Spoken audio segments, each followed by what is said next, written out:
उपस्थित सर्व मान्यवर पाहुणे, CA इन्स्टिट्यूटचे पाहुणे अजून यायचे आहेत. नेमकं काय आलं की एक प्रोग्राम क्लॅश झाला आहे. 5 ते 7 त्यांचा एक कार्यक्रम आहे. तो कार्यक्रम संपल्यानंतर ते इथं पोहोचतील. त्यानंतर इन्स्टिट्यूटचे सर्व पदाधिकारी त्यांनाही आपण निमंत्रण दिलेलं आहे. महाराष्ट्र टॅक्स प्रॅक्टिशनरचे अध्यक्ष व सर्व पदाधिकारी यांना आपण निमंत्रण दिलं होतं. त्यांच्यातर्फे सेक्रेटरी प्रणव सेठ उपस्थित आहे आणि 4 वर्षापूर्वी चेअरमन होते नवनीतलाल बोरा, ते पण उपस्थित आहेत. मला वाटतं MTPAचे अजून काही मेंबर इथं असेल. आम्ही दोघंही MTPAचे एक प्राऊड मेंबर आहोत. त्यानंतर काही आमचे CA क्लायंट उपस्थित आहेत. आमचे मित्रमंडळी मोठ्या प्रमाणावर आलेत. आमचे काही ग्राहक आहेत, काही पार्टनर आहे. राहुल कदम सर कोल्हापूरवरून खास आमच्या प्रेमापोटी इथं आलेले आहेत. काही सर्व्हिस प्रोव्हायडर आहे. आपल्या सर्वांचे मनपूर्वक स्वागत. वेळामध्ये सर्वांनी उपस्थित राहून आमच्या शब्दाला मान दिलेला आहे. त्यामुळं आम्हाला त्याचा खूप आनंद असं वाटतं, कारण आमच्यावर प्रेम असल्याशिवाय सर इतक्या प्रतिकूल याच्यातसुद्धा येणं हे मुश्किल काम होतं. CA इन्स्टिट्यूटचे मिनियार सर आलेत, येवलेकर सर आलेले आहेत. मिनियार सर अध्यक्ष आहेत आणि येवलेकर सर सेक्रेटरी आहेत.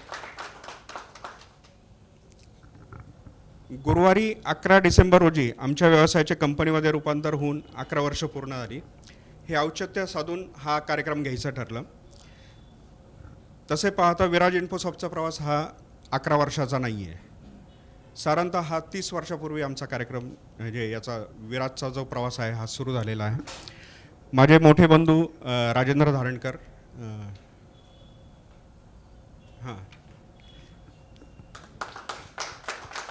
म्हणजे ते माझे मार्गदर्शक आहे आणि व्यवसायामध्ये येणं हे त्यांनीच मला सांगितलं म्हणजे त्यांच्याकडे पाहूनच मी व्यवसायात आलो. 35 वर्षापूर्वी आमच्या आदिवासी भागात त्यांनी एक इंडस्ट्रियल इस्टेट स्थापन केली. म्हणजे त्या काळामध्ये एक अशी MIDC टाईप एक इंडस्ट्रियल इस्टेट स्थापन करणं ही काळाच्या पुढची हे होती आणि त्यांना पाहूनच मी व्यवसायामध्ये आलो. त्यांचं नाव राजेंद्र आणि माझं नाव विनीत, असं राज असं आपण ते विराज हे नाव आम्ही ठेवलं. सुरुवातीला विराज मार्केटिंग अँड कन्सल्टन्सी अशी ही आमची फर्म होती. त्याच्याद्वारे आम्ही आमचं गाव जे आहे अकोले तिथं आम्ही बऱ्यापैकी काम केलं. नंतर 1998मध्ये 5वा वेतन आयोग लागू झाला. 98पर्यंत मी नोकरीत होतो पुण्यामध्ये आणि 98 साली 5वा वेतन आयोग लागू झाला आणि आमच्या बंधूंना ते उद्योजक दृष्टी असल्यामुळे याचं एक क्लिष्ट कॅल्क्युलेशन करायला लागणार हे लक्षात आलं. त्यांनी पुण्यात येऊन आमच्या काही मित्रांच्या सहाय्याने एक प्रोग्राम बनवला आणि त्याचे ॲरियर्स कॅल्क्युलेशन आणि 89(1)चं वर्किंग आम्ही इथं पुण्यामध्ये सुरू केलं 98 साली. आणि 98 साली हे काम सुरू झाल्यानंतर विराज सॉफ्ट सोल्युशन या नावाने आम्ही एक नवीन फर्म चालू केली. त्याच्या अंडर आम्ही सॉफ्टवेअर डेव्हलप करणं हे एक सुरू केलं. त्यात आम्ही शाळा कॉलेजेसचे पेरोलचे जे सॉफ्टवेअर आहेत ते आम्ही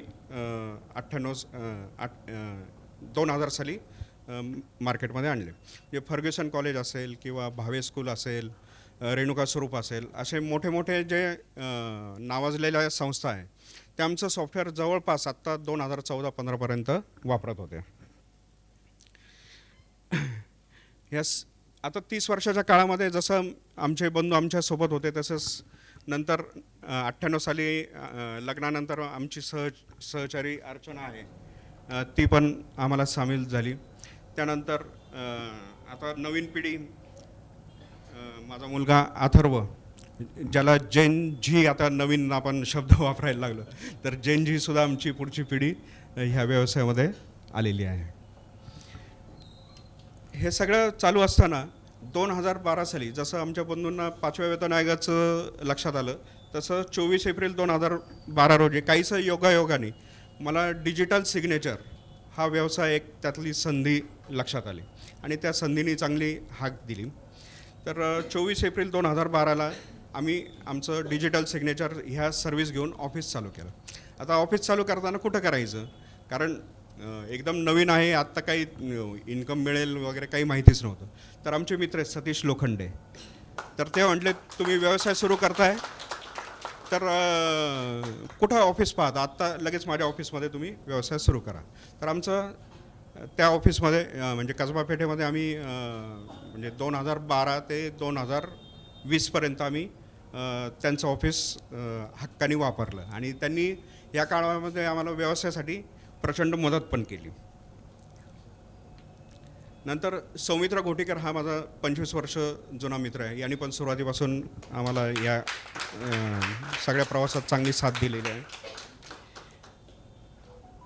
नंतर काही ओळखीच्या लोकांनी, नातेवाईकांनी पण ह्या व्यवसायात आम्हाला मदत केली, त्यामुळं तो व्यवसाय सुरू होण्यास चांगली मदत झाली.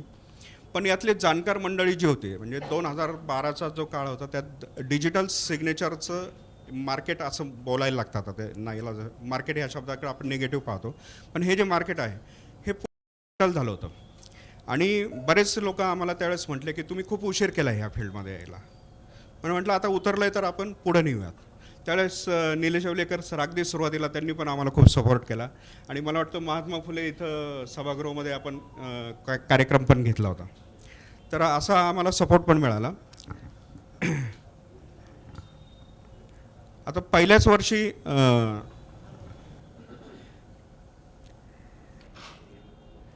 आता आम्ही व्यवसाय सुरू केल्यानंतर, नवीन व्यवसाय या क्षेत्रात नवीन आहोत, त्यावेळेस काही एस्टॅब्लिश नावं होती मोठी. म्हणजे असा अनुभव यायचा की CA आणि टॅक्स प्रॅक्टिशनर्समध्ये ती नावं इतकी रुजलेली आहेत आणि अतिशय रिस्पेक्ट, म्हणजे मला सुद्धा त्यांच्याविषयी खूप रिस्पेक्ट वाटतो. साईनवेव असेल किंवा आणखी काही लोक आहेत. तर आम्ही लोकांकडे गेल्यानंतर लोक म्हणायचे तुम्ही साईनवेवमधून आला आहेत का, तर आमच्याशी बोला, नाहीतर बोलू नका. म्हणजे इतकं ह्या मार्केटमध्ये प्रचंड लोकांनी यश मिळवलेलं होतं आणि एस्टॅब्लिश झालेलं होतं. ते सुरुवातीला कधी कधी निराशा पण यायची, पण आम्ही एक ॲग्रेसिव्ह मार्केटिंगचा एक नवीन प्रयत्न करून पाहिला, ज्याला कार्पेट बॉम्बिंग म्हणतो. तर कार्पेट बॉम्बिंग सुरू केलं. मार्केटिंगमध्ये हा शब्द वापरला जातो की कार्पेट बॉम्बिंग, म्हणजे एकही फर्म समोरची आम्ही ठेवली नाही की जिथं मी व्हिजिट केली नाही पर्सनली. म्हणजे तुम्ही जर कधी माझ्या ऑफिसला आलात तर माझ्याकडे एवढे असे पिशवी भरून कार्ड आहेत, जे सगळे फिजिकल व्हिजिट करून मी ते कार्ड गोळा केलेले आहे. आता आपण वेगळ्या पद्धतीने मार्केटिंग करतो, डिजिटल मार्केटिंग आहे किंवा फोन करतो, पण त्यावेळेस मी ते सगळे फिजिकली व्हिजिट करून ते कार्ड मिळवली होती. तर आम्ही 24 एप्रिलला हा आमचा व्यवसाय सुरू केला. त्यानंतर 30 सप्टेंबर ही पहिलं टॅक्स ऑडिट जे आहे आम्ही व्यवसाय सुरू केल्यानंतर त्याची ड्यू डेट असते. पण या 5 महिन्यात आम्ही जवळपास 4000 डिजिटल सिग्नेचर त्या पहिल्याच वर्षात आम्ही विकण्यात यश मिळवलं. ह्या काळात DSC इश्यू करा आणि नंतर पैसे वसूल करा म्हणजे ते वसुलीचं काम अगदी दिवाळी किंवा अगदी डिसेंबरपर्यंत चालायचं. म्हणजे आमच्या क्षेत्रातले जे आमचे अनेक व्यावसायिक बंधू आहेत त्यांचा अनुभव आम्हाला होता. पण आम्ही त्यावेळेस एक नवीन कन्सेप्ट आणली की तुम्ही DSCचं बुकिंग करा, आम्ही तुम्हाला बेस्ट रेट देऊ. आणि त्यावेळी प्रचंड प्रमाणात आम्ही बुकिंग घेतले आणि बुकिंगचा हा प्रयोग आमचा खूप चांगला यशस्वी झाला. मात्र काय आलं की आम्ही ज्या रेटने बुकिंग घेतलं होतं नंतर DSCचे रेट झपाट्याने खाली उतरले. आता क्लायंटकडनं तर पैसे घेतले, त्यांना एक रेट आम्ही कमिट केला होता. म्हणजे आमचा तसा व्यवहार ठरलेला होता की या रेटला आम्ही तुम्हाला DSC देणार. पण रेट उतरलेत म्हटल्यानंतर आमच्या लक्षात आलं की क्लायंटचं नुकसान होतं आहे. त्यांनी आपल्याला ॲडव्हान्स देऊन सुद्धा आम्ही क्लायंटला विश्वास दिला की तुमच्या पैशाचं कुठेही नुकसान होणार नाही. जो काही मधला डेफिशिएट आहे तो डेफिशिएट आम्ही भरून काढू. आणि त्यांना सगळ्यांना आम्ही एक्स्ट्राच्या DSC त्यावेळेस दिल्या. आणि त्यामुळं आमचं नाव मार्केटमध्ये एक विश्वास जो आहे किंवा आमच्या व्हॅल्यूज ज्या आहेत त्या क्लायंटच्या लक्षात यायला लागल्या. आणि त्यामुळे एक चांगला जम जो आहे ह्या डिजिटल मार्केटिंगच्या डिजिटल सिग्नेचरच्या याच्यात आम्हाला चांगलं यश मिळालं. आणि त्याच वेळेस आपल्या व्यवसायाची एक टॅगलाईन असावी. तर काय असावी, तर डिजिटल सिग्नेचरबरोबर आम्ही सॉफ्टवेअर सोल्युशन पण द्यायला सुरुवात केलेली होती.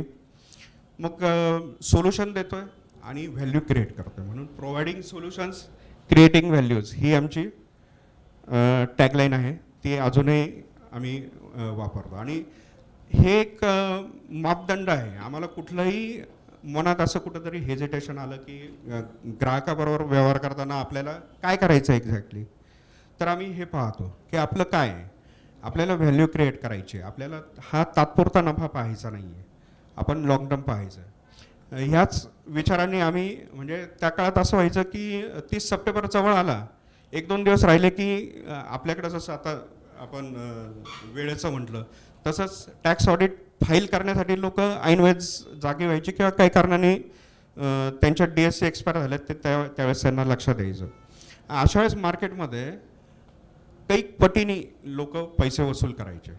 पण त्यावेळेपासून आजपर्यंत आम्ही कधीही ड्यू डेटच्या शेवटी म्हणजे अगदी शेवटचे काही तास असो किंवा शेवटचे 1-2 दिवस असो, आम्ही कधीही DSCचा रेट जो त्या सीझनमधला पहिला रेट असेल तोच रेट आम्ही ठेवतो.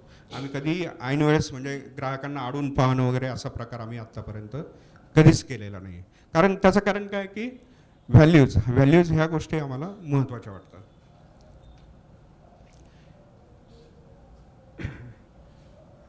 नंतर ज्यावेळेस ह्या ड्यू डेट असतात 30 सप्टेंबर, आता टॅक्स ऑडिट गेलं नाही तर एक भरभक्कम क्लायंटला दंड बसतो. त्यामुळं आपण DSC दिलेली आहे, भले त्या शेवटच्या दिवशी DSC किती इश्यू करतो हा आम्हाला महत्त्वाचं नसतं, पण रात्री 12पर्यंत कॉल येऊ किंवा न येऊ आम्ही तिथं ऑफिसमध्ये उपस्थित असतो, आमची सगळी टीम उपस्थित असते आणि आम्ही सपोर्टला उपलब्ध असतो. म्हणजे कित्येकदा असं झालं की 10-11 नंतर सपोर्टचा एकही कॉल आला नाही, पण आम्ही अगदी मस्त गप्पा मारत बसतो आणि 12 वाजून 1 मिनिटांनी आम्ही आमचे सगळ्या सिस्टीम ह्या बंद करतो.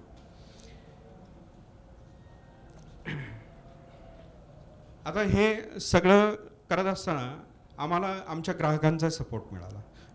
कदाचित असं होत असावं की आम्ही खूप अगदी टोकाचं प्रोफेशनलिझम आमच्यात नाही आहे. एक आम्हाला जो असा व्यावसायिक टच जो म्हणतो तो तर आहेच, पण एक वेगळ्या पद्धतीने फ्रेंडली आमचं नेचर जे आहे अगदी साध्या पद्धतीने आम्ही आमच्या ग्राहकांबरोबर हे करत असतो, संबंध आमचे जोडलेले आहे. त्यामुळे कित्येकदा असं काय होतं की आता प्रणव शेठ असतील की सॉफ्टवेअर त्यांनी घेतलं आहे, त्यांनी 20 लोकांना सांगितलं की बोरा सर आहेत, त्यांना सॉफ्टवेअर आवडलं, त्यांनी लगेच मला MTPमध्ये इंट्रोड्यूस केलं की धारणकर तुम्ही इथे विका म्हणून. हे खूप मोठ्या प्रमाणावर झालं. कित्येक क्लायंट असे आहेत की ते तिथे जातात, त्यांच्या मित्राकडं सॉफ्टवेअर इन्स्टॉल करतात, स्वतः डेमो देतात आणि सांगतात धारणकर आता इन्व्हाइट जनरेट केलं, मी इन्स्टॉल पण केलेलं आहे. म्हणजे इथपर्यंत आम्हाला ग्राहकांचा सपोर्ट मिळतो.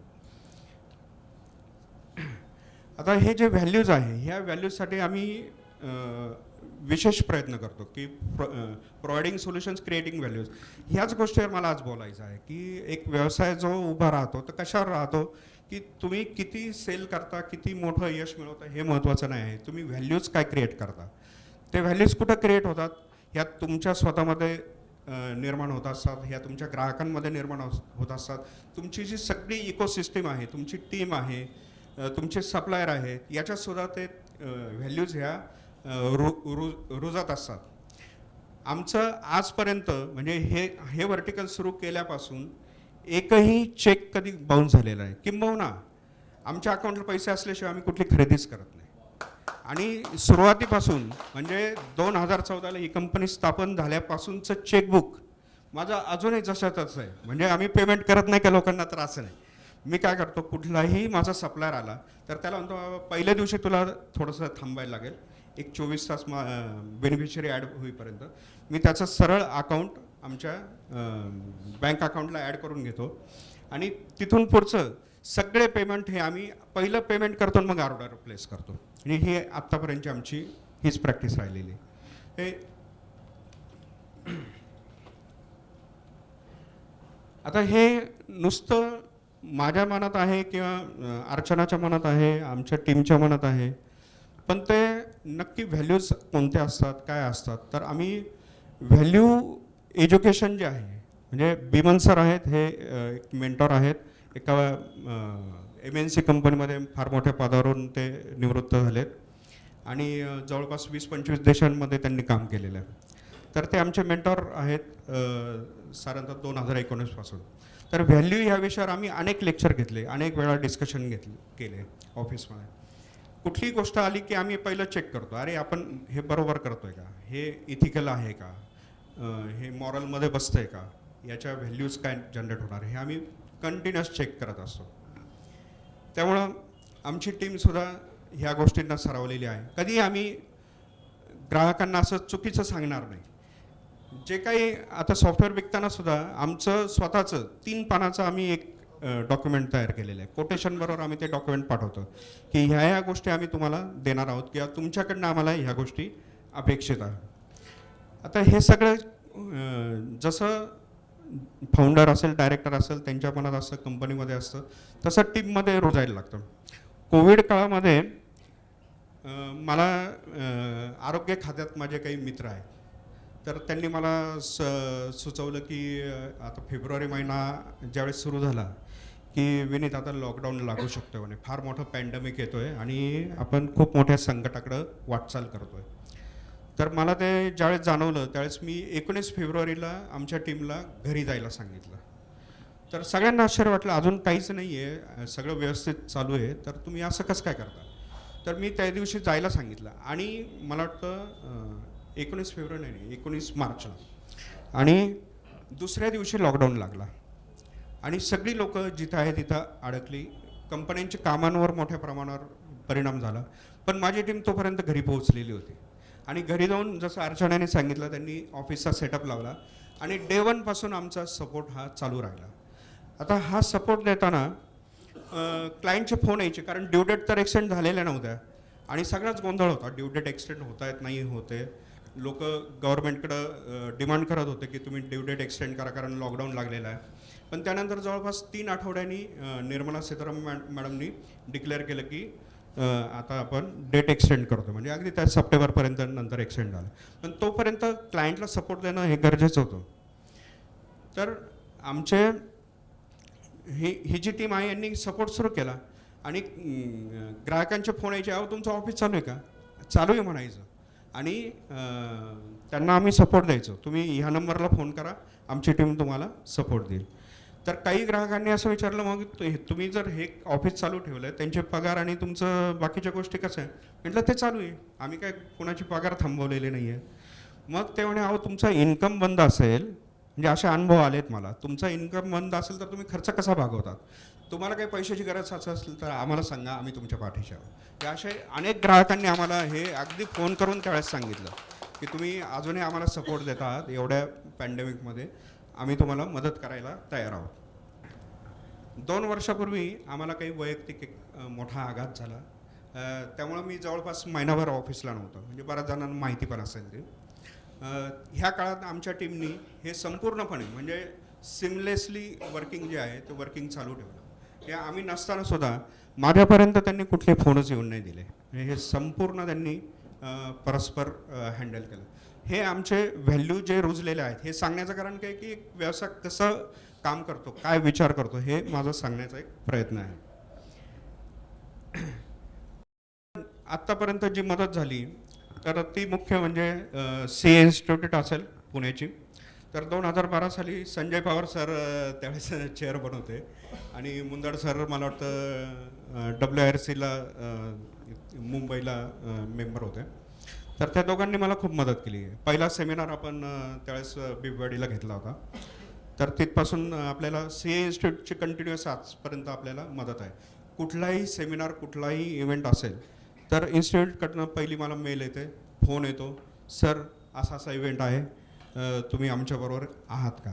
तर आपण मला वाटतं बरेचसे आत्तापर्यंत जवळपास एक 10-12 तरी इव्हेंट इन्स्टिट्यूटबरोबर केलेले आहे.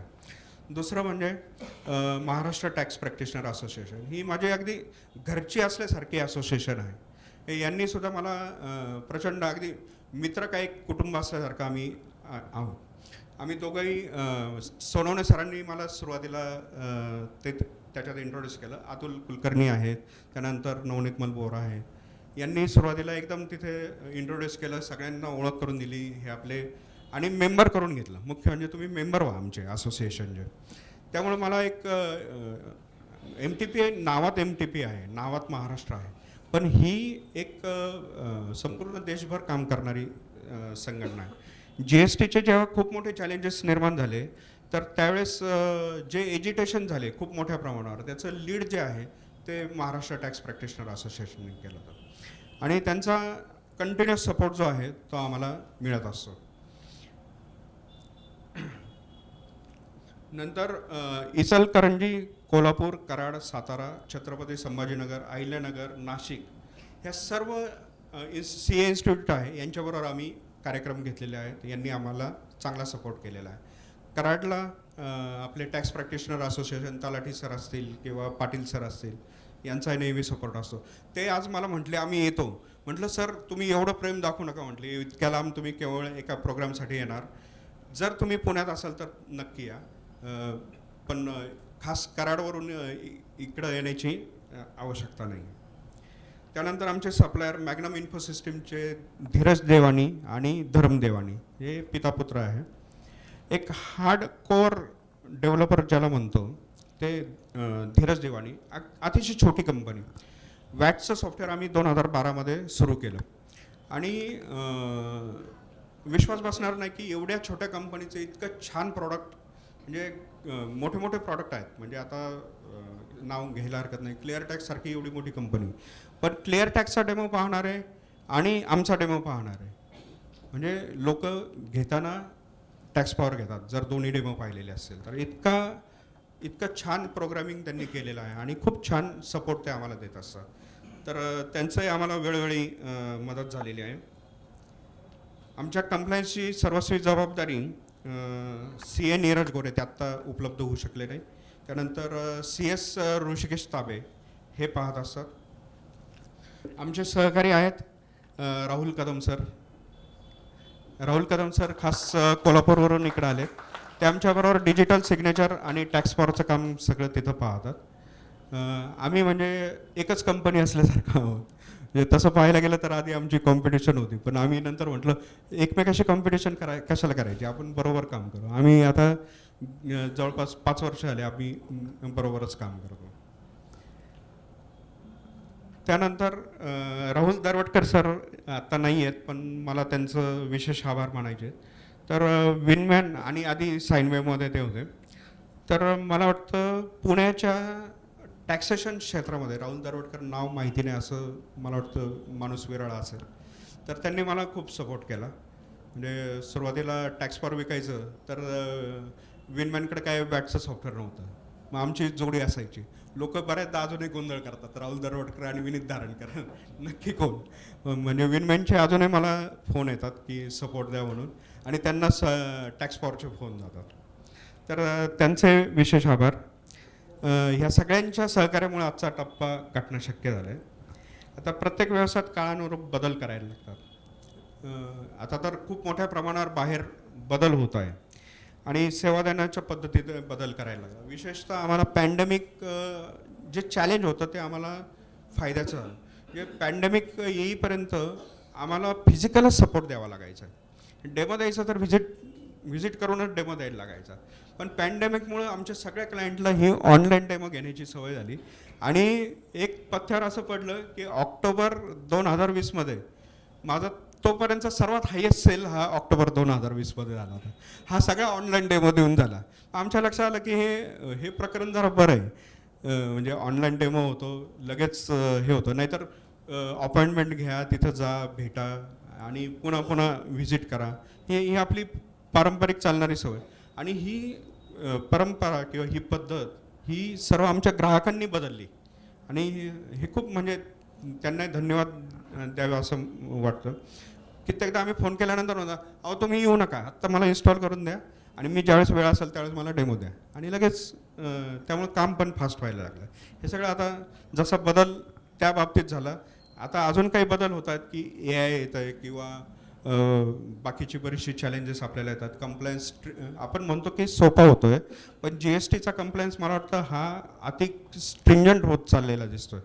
म्हणजे प्रत्येक गोष्टीत तुम्हाला साधं जरी एखादं ट्रान्झॅक्शन असेल तर त्याच्या अनुषंगे हजारो तुम्हाला नोटिफिकेशन पाहायला मिळतात. ITC असेल किंवा आता IMS असेल.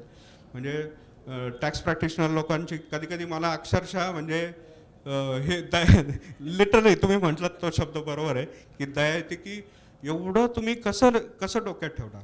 आणि एवढं डोक्यात ठेवणारी मंडळी ज्यावेळेस आम्हाला सपोर्टसाठी फोन करतात तर आमची जबाबदारी खूप मोठी झालेली असते त्यावेळेस. म्हणजे कित्येकदा असं होतं की 4 गोष्टी आम्हाला आधी कळतात म्हणजे त्या सर्क्युलरमधल्या किंवा अशा, आणि आम्ही सांगितल्यानंतर म्हणजे समोरची व्यक्ती कदाचित खूप डिग्निफाईड असते, पण त्यावेळेस सुद्धा आमच्या लक्षात येतं की ही किती मोठं चॅलेंज आहे या प्रॅक्टिसमध्ये. आणि हा खूप मोठा बदल जो आहे तो आपल्या आजूबाजूला होतो आहे आणि आपल्याला वाटत होता तो पॉझिटिव्ह दृष्टीने जाईल, पण अजूनही तो बराचसा आव्हानात्मक आहे. तर ह्या सगळ्याला तोंड देण्यासाठी आम्हाला काही इंटरनली बदल करावेसे वाटले. तर आमचं फक्त GSTचं सॉफ्टवेअर होतं, तर आता TDSचं सॉफ्टवेअर आणतो आहे, नवीन प्रॉडक्ट आम्ही लॉन्च करतो. त्यानंतर आमच्या कंपनीचं नावसुद्धा आम्ही बदलतो आहे. विराज हे नाव थोडंसं म्हणजे गेल्या 30 वर्षापूर्वी खूपच युनिक होतं, पण आता काही काळानुसार आता ऑनलाईन खूप पाहिलं जातं, तुमची युनिक आयडेंटिटी जी आहे ती पाहिली जाते. विराज हे नाव थोडंसं याला संयुक्तिक वाटत नव्हतं किंवा त्याचे ट्रेडमार्क घेणं वगैरे ह्या सगळ्या गोष्टी खूप कठीण होत चालल्या होत्या. मग विचार केला की कोणतं नाव घ्यावं, तर अनेक ज्या इन्फो टाईपच्या ज्या कंपन्या आहेत किंवा कॉम्प्युटर क्षेत्रातल्या सिस्टेम नावाने असतात, तर म्हटलं असं नाव आपण नाही ठेवायचं, आपलं काहीतरी युनिक नाव असलं पाहिजे. आमचं जे नाव आहे तर आत्ता पुण्यामध्ये हार्डली 3-4 फॅमिली आमच्या आहेत धारणकर नावाच्या. म्हटलं मग हेच नाव घेऊन आपण पुढं. टाटा बिर्ला ही नावं जर फेमस होतात, हेवलट पॅकर्ड आहे, किंबर्ले क्लर्क आहे, प्रॉक्टर अँड गॅम्बल आहे, तर धारणकर का मोठं होऊ नये. तर मग हे धारणकर नाव घेऊन आम्ही हा व्यवसाय सुरू केला. म्हणजे व्यवसाय आहेच चालू, फक्त आम्ही त्यात स्थित्यंतर आणलं. आणि तीच इच्छा आहे की ही नावं आडनावं जेवढी मोठी झाली, चितळे असेल, आपलं जवळचं नाव किर्लोस्कर आहे, तर तेवढंच नाव धारणकर हे निर्माण व्हावं. आता आमची पुढची पिढी येते, बॅटन पुढच्या पिढीच्या हातात देण्याची वेळ आली, तर त्यामुळं हे विनीत आणि राजेंद्रपर्यंत किती दिवस सीमित ठेवायचं, म्हणून तो एक व्यापक त्याला एक प्रयत्न आपण देण्याचा केलेला आहे. आणि आमच्या संपूर्ण फॅमिलीमध्ये आमचं नेहमी सांगणं आहे की ज्याला कोणाला वाटेल ही कंपनी आमची वैयक्तिक नाही, तुम्हाला यायचं असेल अवश्य इथे येऊन काम करू शकता. तुम्ही एखादा रोल घ्या, तुम्ही एखादं व्हर्टिकल डेव्हलप करा, काही प्रॉब्लेम नाही, ही कंपनी तुमच्यासाठी ओपन आहे. तर हे आम्ही स्ट्रॅटेजिक काही बदल करत आहे. आता काही घोषणा ऑलरेडी रिव्हील झाल्याच आहेत तुमच्यासमोर, तर ते पुढच्या काही वेळामध्ये त्या आम्ही अनाऊन्स करत आहोत. तर ह्या सगळ्या आगामी काळामध्ये तुम्हा सर्वांची आत्तापर्यंत जी साथ मिळालेली आहे ती मिळत राहील अशी अपेक्षा व्यक्त करतो. जे प्रेम दिलेलं आहे, म्हणजे हे भारावून टाकणार आहे की एवढ्या शनिवारच्या संध्याकाळीमध्ये तुम्ही आवर्जून आलात, कोल्हापूर वगैरे लांबून आला आहात. माझे काका पण आले आहेत आशीर्वाद देण्यासाठी, काका आणि काकू आले आहेत. आमच्या घरामध्ये आता सर्वात मोठे तेच आहेत, त्यामुळं त्यांना मी आवर्जून बोलवलं. हा कंपनीचा कार्यक्रम आहे तरी पण आम्ही त्यांना बोलवलेलं आहे. धन्यवाद, सगळ्यांचे आभार.